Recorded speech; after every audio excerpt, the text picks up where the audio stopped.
Assalamualaikum warahmatullahi wabarakatuh. Halo Sobat Nusantara, kembali lagi untuk bersapa dan berdiskusi di channel kesayangan kalian. Pengesahan DOB Papua telah berlalu. Sebagian besar cita-cita negara Indonesia bagi masyarakat Papua dipasrahkan pada kebijakan tersebut. Banyak langkah dan upaya yang menjadi prioritas utama untuk membuka dan memulai peluang kesejahteraan masyarakat di sana. Untuk itu, apa saja idealnya upaya yang harus dilakukan dan dikembangkan demi mencapai tujuan itu? Berikut adalah beberapa pesan dari para ahli dan sekaligus masyarakat dalam memandang pemekaran wilayah DOB Papua sebagai peluang dalam menyejahterakan masyarakat di Papua. Assalamualaikum warahmatullahi wabarakatuh. Selamat sore Sobat Indonesia. Kali ini kita berbicara tentang kebijakan strategis nasional, tentang adanya kebijakan DOB Papua. Nah, kebijakan ini sangat menarik sebetulnya untuk diapresiasi, direspon oleh publik, karena kebijakan DOB Papua ini salah satu upaya ikhtiar dari pemerintah untuk melakukan percepatan pembangunan di Papua untuk pemerataan pembangunan di Indonesia dari Sabang sampai dengan Merauke. Ini sebuah pintu masuk sebetulnya. Pintu masuk untuk menangkap tentang peluang pembangunan sekaligus peningkatan kesejahteraan bagi saudara-saudara kita yang ada di Papua.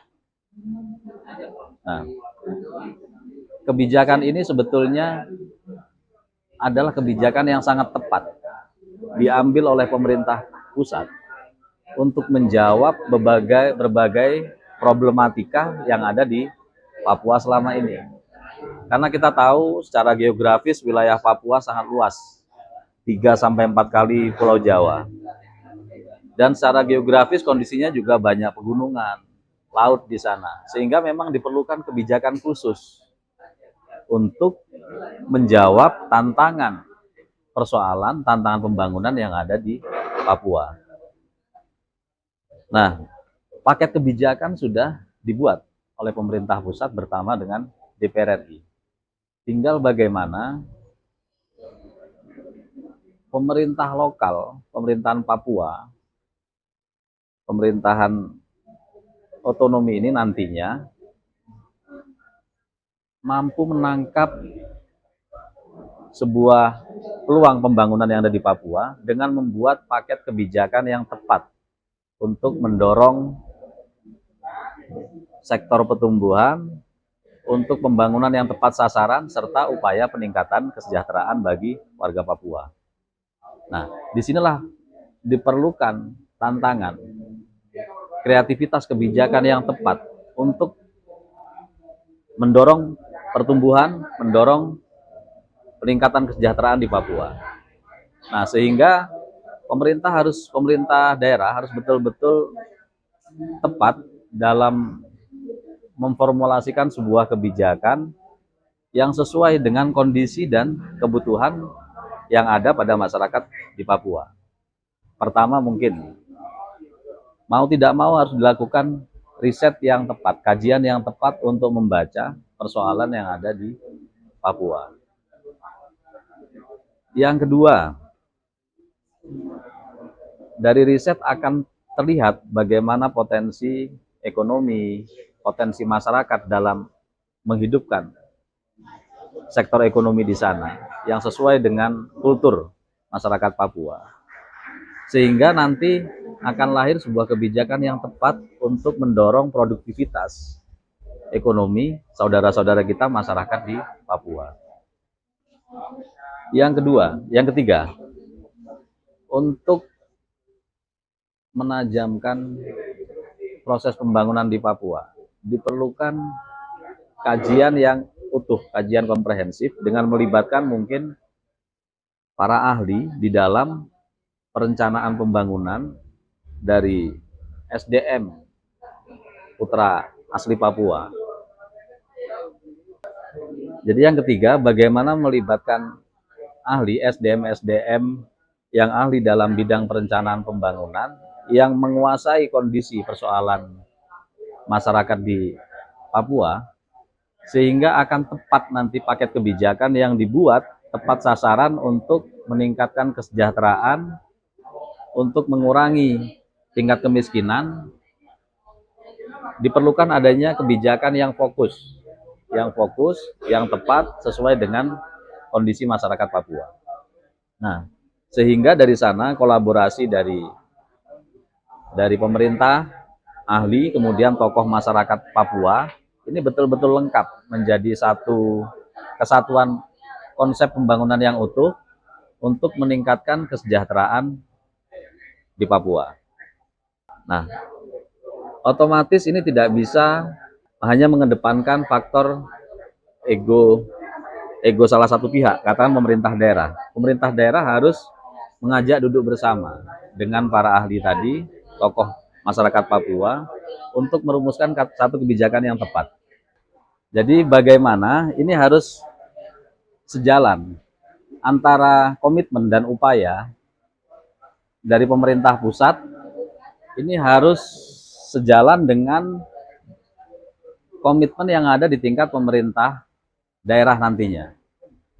Bagaimana paket otonomi ini betul-betul ditangkap sebagai sebuah pintu masuk untuk mengembangkan berbagai potensi yang ada di Papua, untuk menyelesaikan berbagai persoalan yang ada di masyarakat Papua. Nah, kalau komitmen pemerintah pusat dan pemerintah daerah nantinya sudah sama, insya Allah percepatan pembangunan di Papua menjadi hal yang sesuai dengan masyarakat yang diharapkan oleh masyarakat di Papua.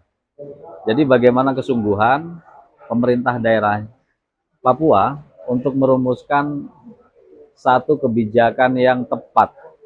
Ini menjadi kata kunci untuk keberhasilan program otonomi di Papua.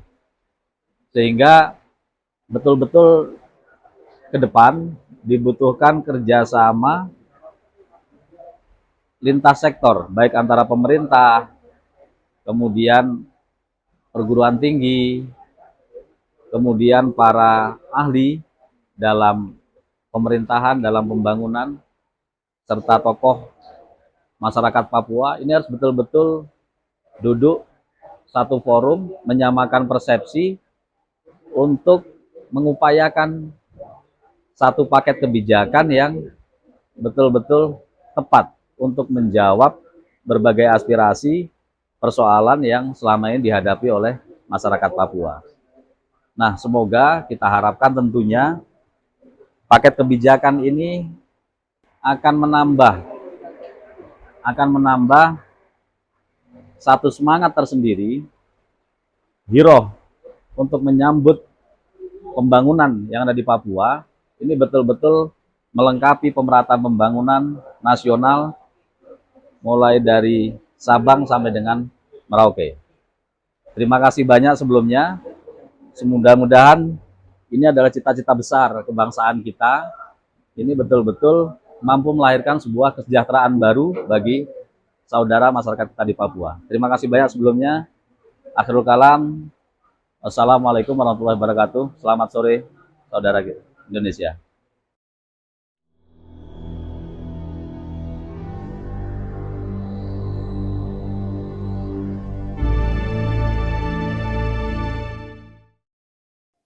Terkait dengan daerah otonomi baru yang baru saja dimekarkan di Papua, yaitu ada kurang lebih nambah lagi 4 provinsi ya, yaitu Provinsi Papua Selatan, Papua Pegunungan, Papua Tengah, dan juga Papua Barat Daya.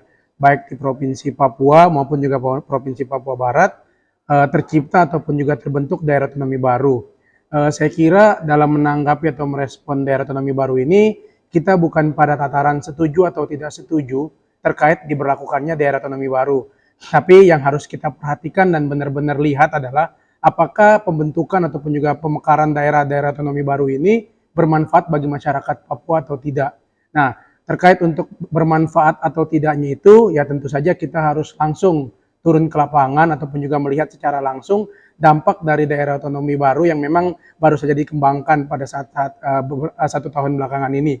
Nah, tapi kalau menurut saya prinsipnya bahwa daerah otonomi baru ini bertujuan baik. Bertujuan baik dalam artian tujuannya adalah untuk menciptakan kesejahteraan. Ya kita tahu sendiri bahwa kalau kita lihat dari dari luas wilayah dan geografis, Papua ini kurang lebih kalau nggak salah 2,5 kali dari Pulau Jawa.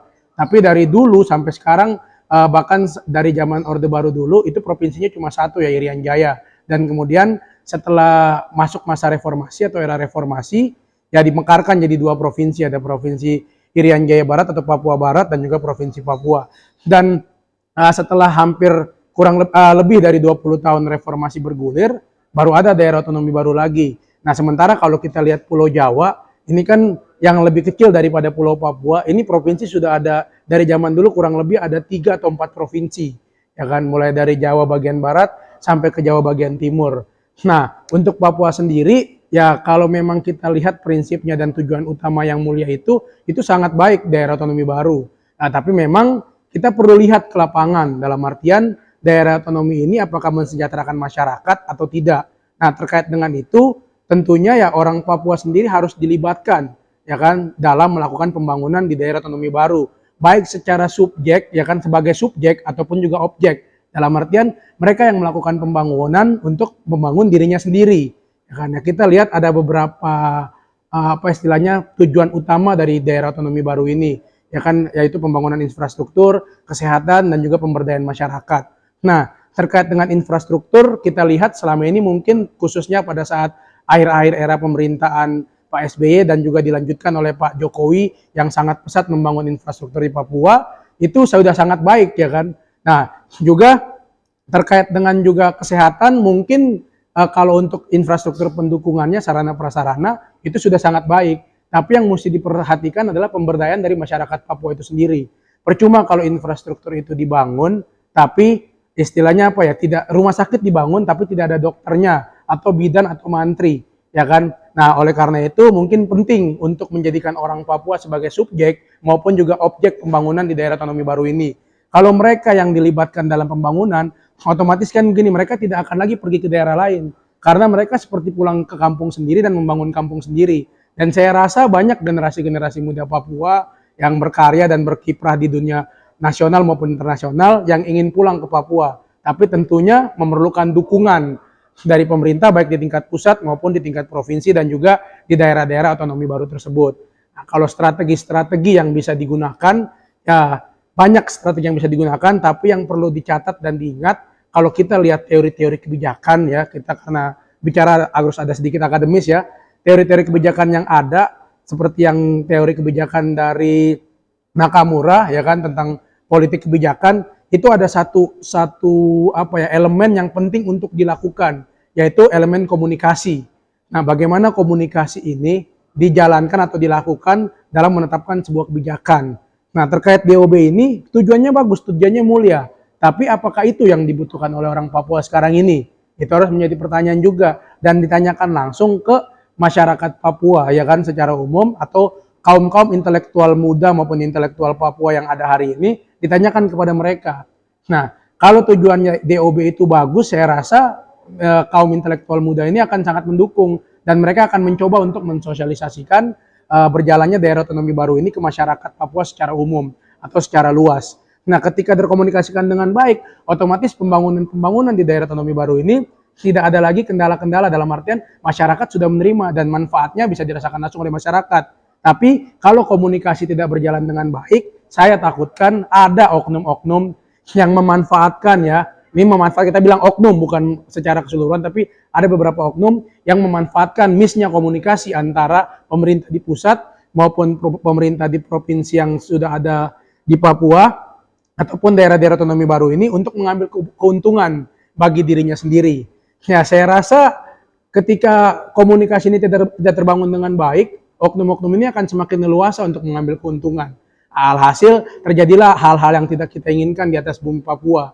Saya kira ketika tujuan mulia dari pembentukan ataupun juga pemekaran wilayah daerah otonomi baru ini tersampaikan ke masyarakat Papua secara umum, dan juga mereka bisa merasakan langsung manfaat dari daerah otonomi baru ini atau pemekaran daerah ini, mereka tidak akan banyak terlalu protes. Ya kan, dalam artian ya mereka tahu bahwa tujuan dari pemekaran ini adalah membangun atau mensejahterakan masyarakat Papua itu sendiri. Tapi bukan sekedar untuk istilahnya kita dari Jawa atau kita dari luar Papua mau datang ke sana untuk atur orang Papua. Tidak seperti itu. Seperti yang tadi saya bilang di awal, orang Papua, masyarakat Papua, orang asli Papua harus dijadikan subjek sekaligus objek dalam pembangunan yang menggunakan teknik ataupun juga menggunakan jalan daerah otonomi baru ini. Ya, mereka yang membangun dan mereka juga yang terbangun. Ya kan? Ada satu apa ya istilahnya, kata-kata, bukan kata mutiara tapi kayak Sabto Pandito Ratu lah, kata-kata seorang yang dulu mengantarkan atau seorang misionaris yang mengantarkan Injil ke tanah Papua, salah satunya yang namanya Sakene. Bangsa ini akan bangkit memimpin dirinya sendiri. Kata-kata ini saya rasa sebuah pesan dari seorang misionaris ini untuk kita hari ini, khususnya untuk bangsa Indonesia dan masyarakat Papua pada lebih khusus lagi, terkait dengan bagaimana Papua ke depan harus dibangun oleh orang Papua sendiri, orang Papua yang mengerti Papua, ya kan, orang Papua yang paham Papua, dan juga orang Papua yang memiliki hati untuk membangun dengan sungguh-sungguh. Nah, itulah yang mesti diperhatikan. Jadi bukan sekedar membangun Papua dengan asal-asalan, tapi membangun Papua dengan hati. Seperti saya teringat buku dari salah satu mantan Wakasat yang sudah almarhum, Bapak Letjen Herman Nasaribab, Membangun Papua dengan Hati. Nah, saya kira hal-hal ini yang perlu diperhatikan, hal-hal inilah yang perlu dilihat. Ya, itu saja. Mungkin sebagai penutup, saya mau berpesan bahwa mendekati Papua itu bukan sekedar pendekatan politik atau militeristik, tapi perlu pendekatan sosiologis, pendekatan antropologis, dan yang terpenting pendekatan kebudayaan. Inilah bagaimana orang Papua itu bisa sangat terbuka terhadap misionaris, karena 3 pendekatan ini kurang lebih, dan pendekatan-pendekatan lain itu digunakan untuk mendekati masyarakat Papua. Ya, semoga daerah otonomi baru ini bisa kembali ke tujuan awalnya, bisa kembali ke niatan mulianya untuk membangun masyarakat Papua yang lebih sejahtera, damai, tentram, dan juga masyarakat Papua yang siap untuk menghadapi tantangan global maupun tantangan di tingkat nasional maupun di tingkat global. Mungkin itu sekian dari saya. Saya mau menutup dengan pantun Burung Irian Burung Cendrawasih. Cukup sekian dan terima kasih.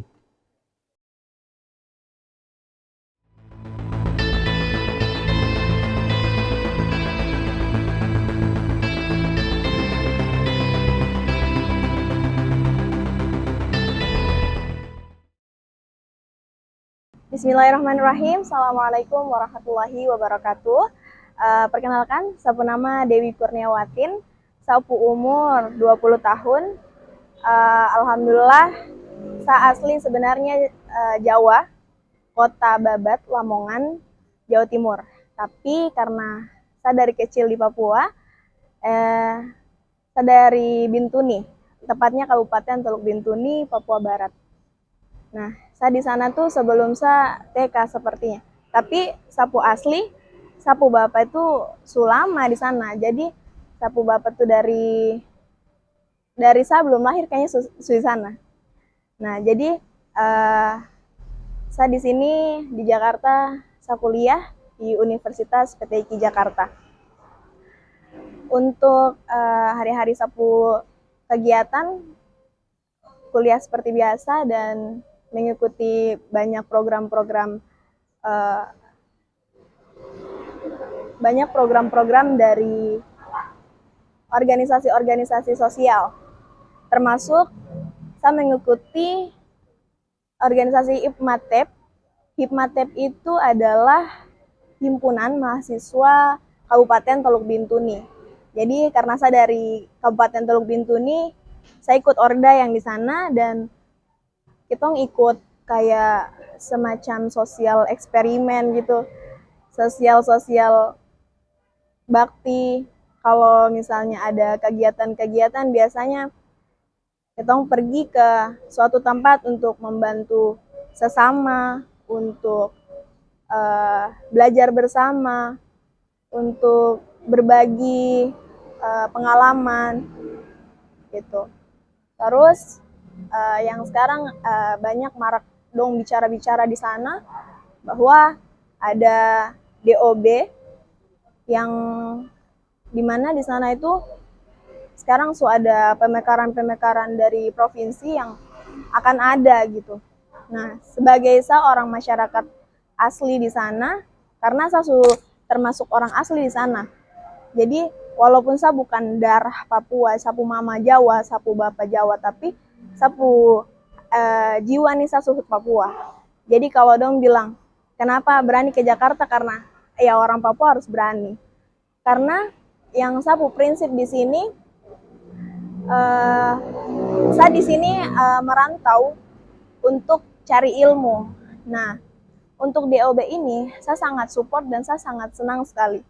Karena sebenarnya sebelum ada pun itu, saya merasakan hal keadilan di sana. Alhamdulillah di sapu tempat Bintuni tercinta itu tidak ada namanya perbedaan antara suku Jawa, suku mungkin Sulawesi. Jadi saya ngerasa di sana tuh adil. Alhamdulillahnya mereka tuh tahu namanya hak asasi manusia yang kita semua saling menghormati, kita semua saling mencintai. Nah, adanya DOB di sana itu saya merasakan bahwa kita semakin dihargai karena pemerataan dari pemerintah pun itu terjalan.